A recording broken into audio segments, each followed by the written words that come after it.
Hello YouTube, this is Omni here, bringing you a comprehensive guide of all of the perks in the new zombie map, Mob of the Dead. I'm going to be showing you their position relative to the starting area so you can find them. I'm going to be explaining the price of the doors that you have to get through to get to that perk. I'm going to be showing you where the nearest Afterlife entrance is so you can buy these perks without sacrificing others. And in the case of the new perk, I'll be describing its effects. So, first perk, Speed Cola. So this is the starting room here. Then the first store here where CD Street is labelled, it has a cost of 750 points. Actually, sorry, scratch that, 1000. I'm making up stuff here. So you come up here, up that ramp, through here, then just past the B23R there is another 1000 point door, which gets access to this area. Come down here.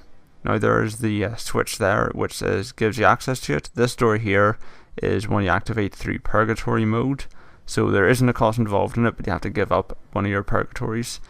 Then come in here into the warden's office, and there is Speed Cola, positioned quite close to the start and at pretty cheap price, but again it's a powerful and expensive perk, so you might not want to buy that immediately. Second one is the new perk Electric Carry. So the same deal here. Open this door for 1000 points to gain access here. Go up the ramp, but instead of going down the hallway there, go up another level. There's now a 2000 point door here, so it's a more expensive perk to get to than Speed Cola, but it's 1000 points cheaper, so they have the same cost to get to. And it's straight here to your left, Electric Carry. Basically, this perk is every time you reload, you release a burst of electricity which stuns and can sometimes kill the zombies nearby. Pretty useful in this map, and it's definitely a recommendable one. And the switch box access Afterlife is just down here, so it's quite close to it. And yeah, so this is definitely a perk that you'll want to be getting. So the next perk is in Double Tap.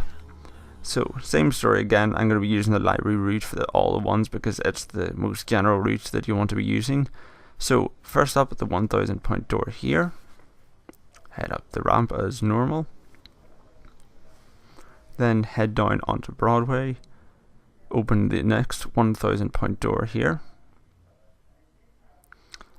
Then we go to the edge of this area. The junk box, or whatever you want to call it, Afterlife entrance is the same for Speed Cola. It's the closest one to it. Then open this door. It's 1500 points. Don't get caught out by that. And there it is, straight there. Double Tap Rebeer, quite close to the start. And it costs the same to get a bit more than it to get the other perks to get to it, but this is the main route you'll be going down the map anyway, so it's just one of the perks you'll get by as you get there. Anyway, moving on to the next perk, which, if memory serves correct, is Deadshot Daiquiri. So this one's out on its own in the infirmary. It's the only perk in this area. So again, you take the route that you would if you wanted to get to Electric Carry by going up these two ramps, then through the door onto Broadway. Turn left as if you were going to get the Electric Carry, but actually we're moving on past that. There's one of the crafting tables there, so you have to slalom your way through these things and then proceed down here. So then turn right here, not left because that's a dead end and you don't want that to happen. So then through here, there's a 1000 point door here. Then going through that, we're now in the infirmary. Both ways here you can take, but I prefer the right because it's more interesting. It's got more stuff in it. It's got the spork bath. It's got one of the whiskey bottles, so it's a better way to enter. Plus it looks better. It's also got a box spawn. So then we come out here into this room here, and as you can see, one of the demons has spawned in this area. He might not necessarily spawn there. And then through this door, that's always open. So there's no cost there, and there is the perk Deadshot Daiquiri. And then just out here is the Afterlife entrance point that you want to use if you're going to get it. It's also useful when you're getting to the rooftop.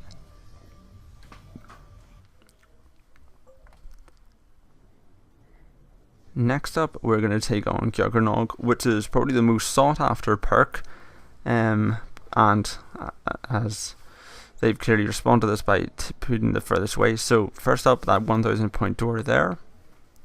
Then we go up here, cross Broadway, following this little zombie here, through into Michigan. So there's the second 1000 point door, so that's 2000 points already. So straight down here as before, taking a left into the Citadel tunnels.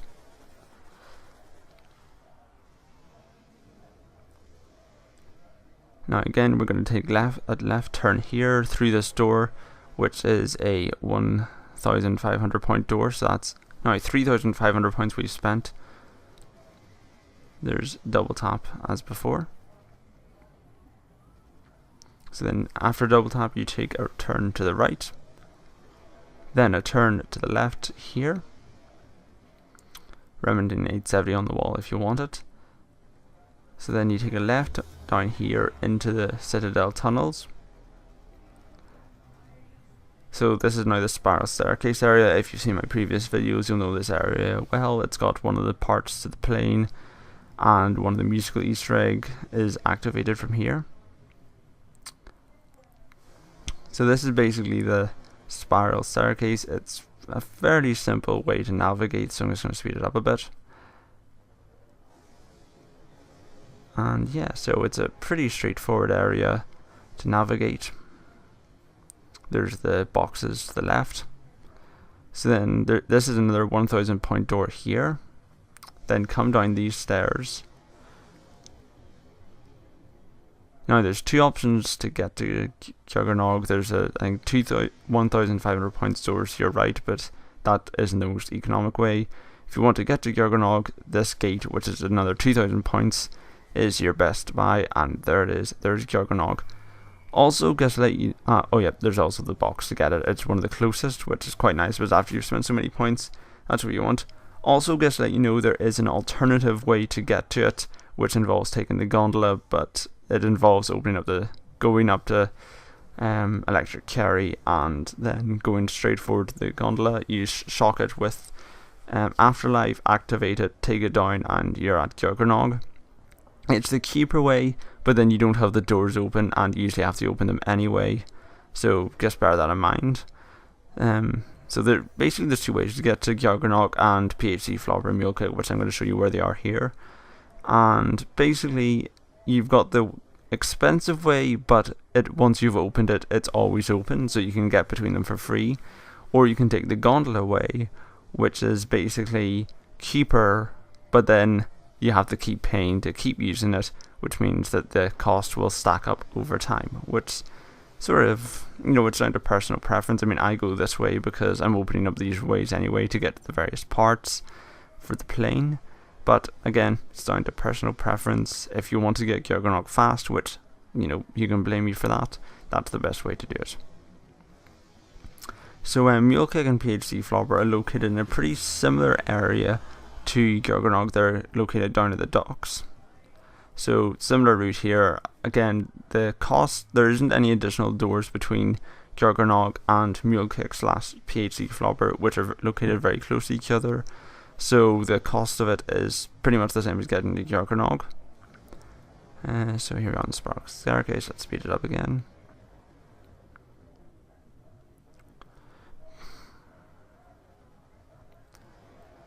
So I'm just going to take this time to say my thoughts on Mob of the Dead. It's a brilliant zombies map.